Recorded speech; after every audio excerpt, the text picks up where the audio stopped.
नमस्कार, मैं सौरभ शुक्ला और आप देख रहे हैं न्यूज़ 18। जापान से इस वक्त की बड़ी खबर सामने आई। आज जापान के दक्षिण पश्चिमी हिस्से में 7.1 तीव्रता का तेज भूकंप आया। भूकंप के झटके इतने तेज थे कि लोगों में अफरा तफरी मच गई। भूकंप के तुरंत बाद जापान मौसम विज्ञान एजेंसी यानी JMA ने सुनामी की चेतावनी भी जारी कर दी है। लोगों से अपील की गई है कि वे समुद्र तट से दूर रहें और सुरक्षित जगहों पर चले जाएं।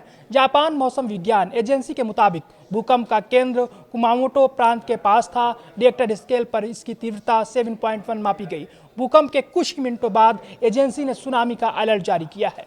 अनुमान लगाया गया कि समुद्र में करीब 1 मीटर यानी लगभग 3 फीट ऊंची लहरें उठ सकती हैं। इसलिए तटीय इलाकों में रहने वालों लोगों को तुरंत सतर्क रहने और सुरक्षित स्थानों पर जाने की सलाह दी गई है। भूकंप के बाद जापान सरकार भी तुरंत हरकत में आ गई। सरकार ने इमरजेंसी अर्थक्वेक अलर्ट जारी किया। ये चेतावनी दक्षिणी क्यूशू द्वीप के कई प्रांतों के लिए जारी की गई है। स्थानीय प्रशासन लगातार हालात पर नजर बनाए हुए है। लोगों से कहा गया है कि किसी भी तरह की अफवाह पर भरोसा न करें और केवल सरकारी एजेंसियों के निर्देशों का पालन करें।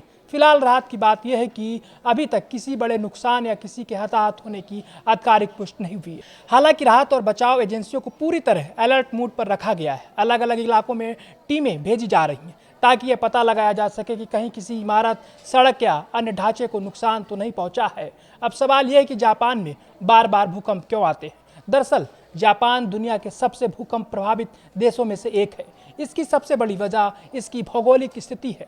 जापान प्रशांत महासागर के उस इलाके में स्थित है जिसे रिंग ऑफ फायर कहा जाता है। यहाँ धरती की कई बड़ी टेक्टोनिक प्लेटें आपस में टकराती रहती हैं। जब इन प्लेटों में दबाव बढ़ता है और वह अचानक निकलता है तब भूकंप आता है। इसी वजह से जापान में हर साल छोटे बड़े हजारों भूकंप दर्ज किए जाते हैं।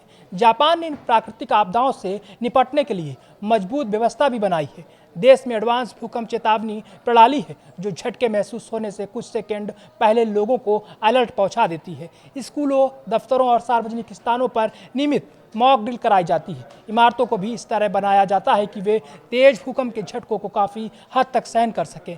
यही वजह है कि बड़े भूकंप आने के बावजूद कई बार जान माल का नुकसान कम होता है। जब भी जापान में तेज भूकंप आता है तो लोगों को साल 2011 की विनाशकारी त्रासदी याद आ जाती है। 11 मार्च 2011 को जापान के उत्तर पूर्वी तट पर 9.0 तीव्रता का भूकंप आया था। इसके बाद आई भीषण सुनामी ने भारी तबाही मचा दी थी। इस आपदा में हजारों लोगों की जान चली गई थी। सुनामी की ऊंची लहरों ने फुकुशिमा परमाणु संयंत्र को भी प्रभावित किया था, जिससे परमाणु संकट पैदा हो गया था। आज भी 2011 की वह घटना दुनिया की सबसे बड़ी प्राकृतिक आपदाओं में से गिनी जाती है। फिलहाल जापान में आए 7.1 तीव्रता के इस भूकंप के बाद हालात पर लगातार नजर रखी जा रही है। सुनामी की चेतावनी जारी है और प्रशासन लोगों से सतर्क रहने की अपील कर रहा है। राहत की बात यह है कि अभी तक किसी बड़े नुकसान की आधिकारिक पुष्टि नहीं हुई है।